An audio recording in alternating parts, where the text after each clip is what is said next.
everyone and welcome back to my channel. My name is Ai, sa inyong madiskarting kusinera. Na-miss nyo ba ang pasit canton sa Chongqing at hindi makalabas? Well, today gagawin natin yan dito sa bahay.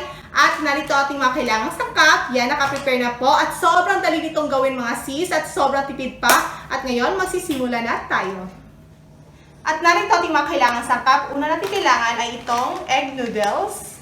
Yan. At itong cabbage, carrots, bell pepper,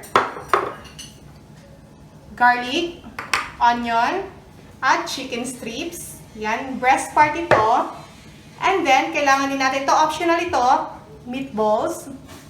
Yan, para mas achieve talaga natin yung ala Chowking na pancit. At itong shrimps, optional din ito. And of course, for our sauce, kailangan din natin itong oyster. Yan, 1 sachet lang kailangan natin. And salt and pepper to taste. Yan, at magsisimula na tayo. At ang una natin gawin is ating i-boil ang ating egg noodles. Una, saka natin ilagay ang egg noodles.